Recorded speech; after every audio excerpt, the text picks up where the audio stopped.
आप मुझे बताएं, मैं कौन से महीने से 16 सोमवार के व्रत प्रारंभ करूं, उसका विधान क्या है? क्या विधान? कहा भगवान वर्णन करे।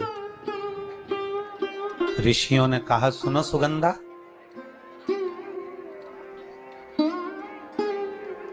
ये 16 सोमवार का व्रत कोई साधारण नहीं है।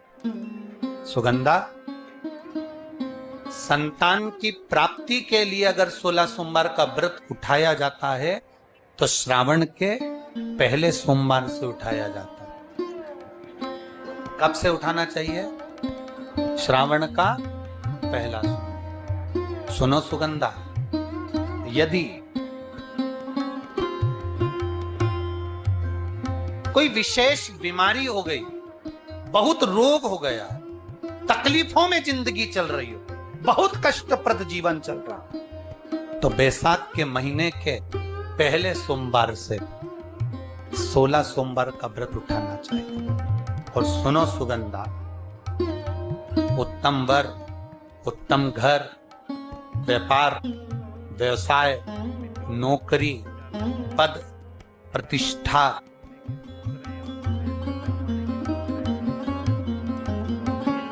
के लिए अगर हमें व्रत करना है तो मार्गशीर्ष मास का पहला सोमवार से इस व्रत को प्रारंभ कर देना चाहिए।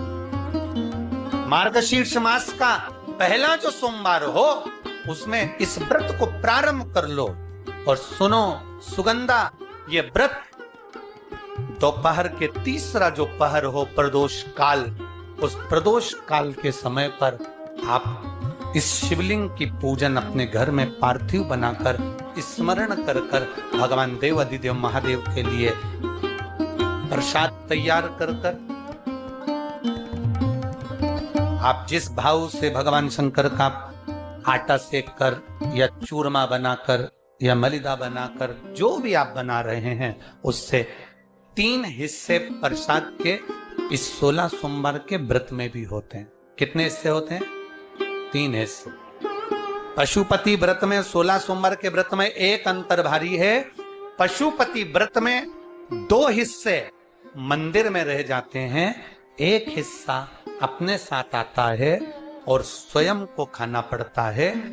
पर 16 सोमवार के व्रत में यह भाव है, एक हिस्सा भोलेनाथ का रहता है, दूसरा हिस्सा भक्तों के लिए, शिव भक्तों के लिए रहता है, और तीसरा हिस्सा आपके लिए रहता है। यदि पूरा ना पा सकें तो दूसरे को भी आपके हिस्से का प्रसाद दे सकते हैं, प्रदान कर सकते हैं।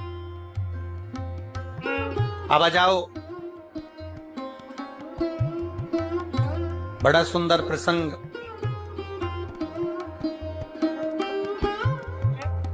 नरसिंह पुराण का आता है। एक बड़ा सुंदर प्रसंग आया। 16 सोमवार के प्रसाद को कई माताएं जब 16 सोमवार का उद्यापन करती हैं, 16 जोड़े आमंत्रित करती हैं और 16 जोड़ों को घर में बुलाकर जब भोजन कराती हैं, तो वो 16 जोड़े जो भोजन करने वाले होते हैं, या 16 सोमवार के उद्यापन, हम तो आपसे यहां तक कहेंगे कि 16 सोमवार का उद्यापन अगर किसी के यहाँ मोहल्ले में, कॉलोनी में, घर में किसी के यहाँ हो रहा हो, तो उसके यहाँ आप भोजन भंडारा खाने के लिए जाओ चाहे मत जाओ, पर 16 सोमवार का अगर प्रसाद का उद्यापन का अगर प्रसाद मिल जाए तो दोनों हथेलियां फैलाकर श्री शिवाय नमस्तुभ्यम कहकर, ओम नमः शिवाय बोलकर, नमः शिवाय बोलकर, अपनी कामना कर कर, किसी के अगर उद्यापन हुआ हो, दोनों हथेलियां फैलाकर उससे थोड़ा सा प्रसाद मांगकर उसी के दरवाजे पर खाकर आ जाइए, आपकी जिंदगी को सुख का अनुभव हो जाए। तो कोई पूछे ये कथा कहां से ली, तो आप बता देना नरसिंह पुराण में यह वर्णन आता। कौन से पुराण में है? नरसिंह पुराण में वर्णन आया।